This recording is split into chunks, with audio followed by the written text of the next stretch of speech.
Shriram Samarth Shriram.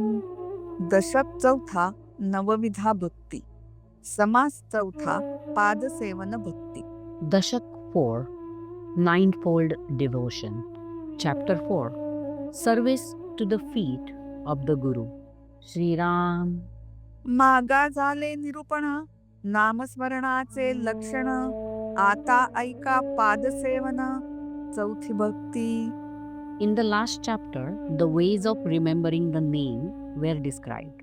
Now, please listen to the serving the feet of the Guru, which is the fourth type of devotion. पादसेवन तेची जाणावे, काया वाचा मनोभावे. सद्गुरूचे पाय सेवावे, सद्गती कारणे.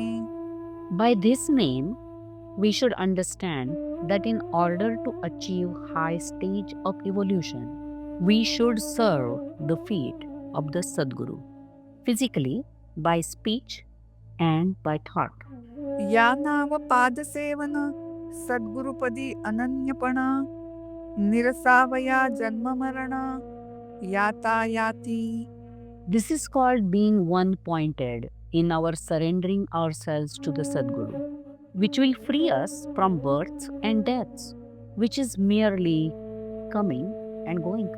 सद्गुरु कृपे विण काही भवतरणो पावन तो नाही. या कारणे लवलाही सद्गुरु पाय सेवावे. There is no other meaning of going beyond the worldly life except the blessings of Sadguru. Therefore, we must serve his feet immediately. सद्वस्तू दाखवी सद्गुरु, सकळ सारा सार विचारू. परब्रह्माचा निर्धारू, अंतरी बाणे. It is Sadguru who shows us the reality, makes us discriminate between the essential and the non-essential, by which in our minds we are definite about what is Parabrahma.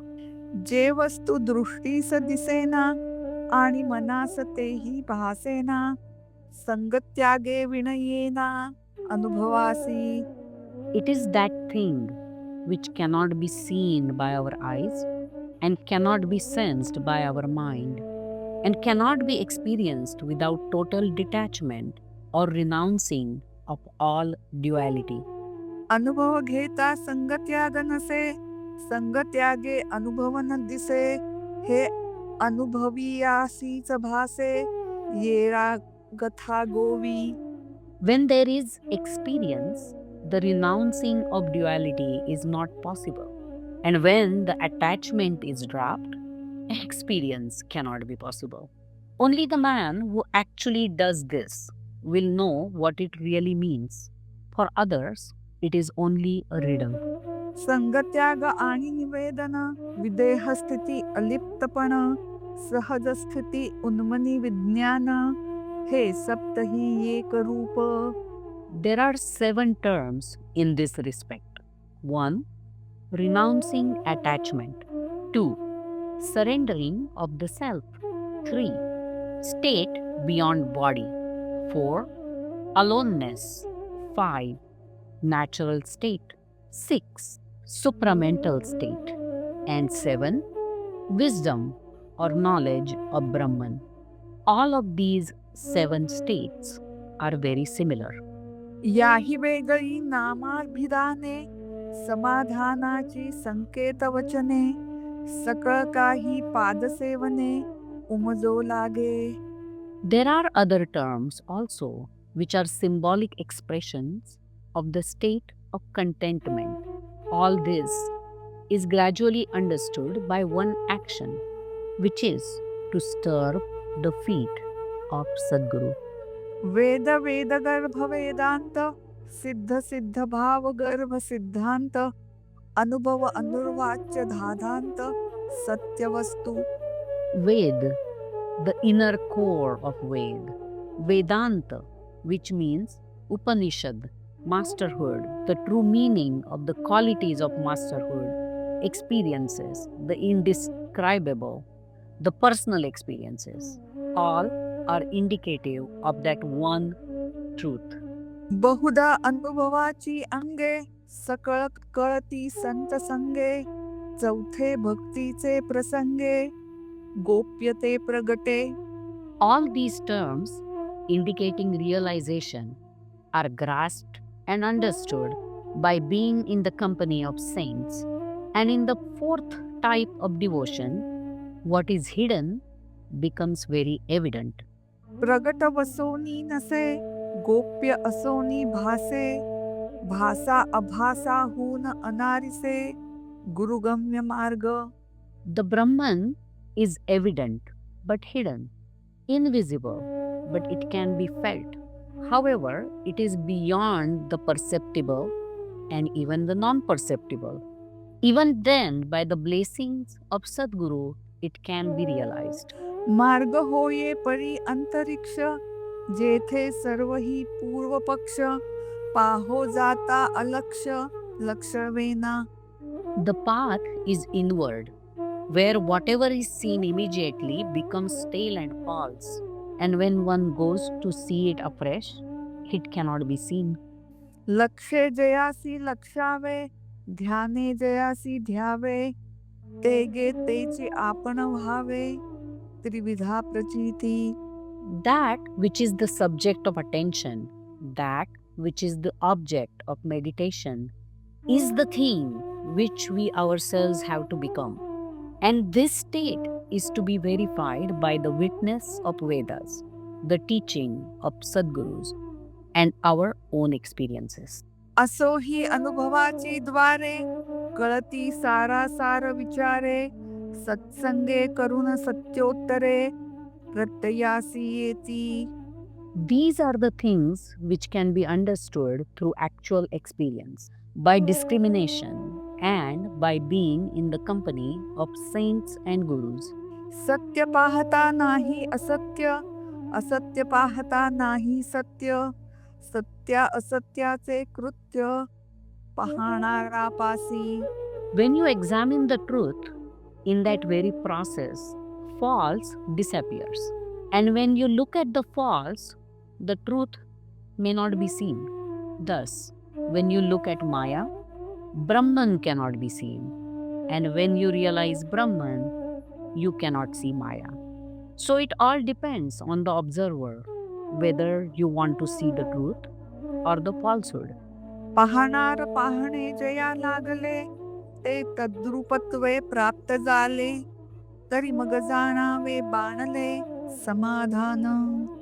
When the observer and the action of observing are unified with that which is observed in the original seer, then the three factors become one.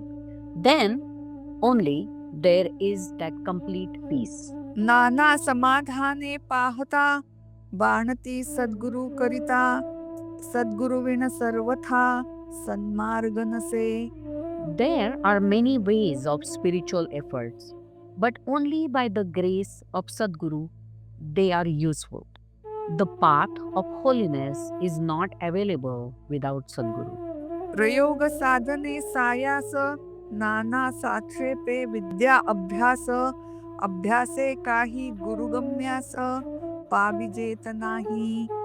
One may undertake many experiments, harness all the ways of search, take all the troubles of learning various sciences, but they will not be leading you to that thing which is attainable only by the grace of Sadguru.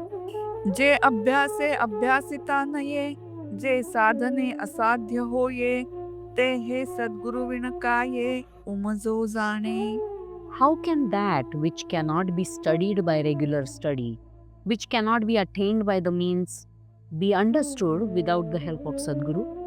या कारणे ज्ञान मार्ग, कळाया धरावा सत्संग, सत्संगे विण प्रसंग, बोलोची नये.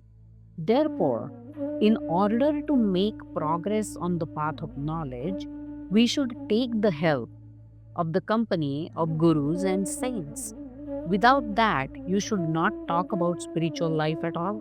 सेवावे सद्गुरुचे चरण, या नाव पाद सेवन, चौथे भक्तीचे लक्षण, ते हे निरोपिले. One should serve the feet of the teacher, that is Sadguru. This is called the fourth type of devotion. देव ब्राह्मण महानुभाव सत्पात्र भजनाचे ठाव ऐसिये ठाई सद्भाव दृढ धरावा. One should have great respect for God, the Brahman. Brahman is the man of high spiritual experience and other person worthy of your devotion. हे प्रवृत्तीचे बोलिणे बोलिले रक्षा या कारणे परंतु सद्गुरुपाय सेवणे या नाव पाद सेवन. This talk is just with the purpose of doing justice to the traditional approach of this subject. But the only meaning of this type of devotion is that you have to offer service to the feet of Sadguru, which actually means to obey the orders of your teacher and to look after teacher's needs. पाद सेवन चौथी भक्ती पावन करितेसी त्रिजगती जये करिता सायोज्य मुक्ती साधकास होये. This fourth type of devotion makes the devotee the purest person in all three worlds, and devotee attains the final and complete freedom. म्हणून थोरा हुनी थोर चौथे भक्तीचा निर्धार जये करिता पैल पार बहुत प्राणी पावती. For that reason, this fourth type of devotion is definitely the greatest of all, by which many devotees pass to the other shore of this world. इति श्री दासबोधे गुरु शिष्य संवादे पादसेवन भक्ति निरूपण नाम समास चौथा Shriram. Thus, in the fourth dashak of Dasbodh, in the dialogue between Guru and the disciple, this fourth chapter by the name Service to the Feet of Guru is completed here. Shri Ram, Samartha Shri Ram.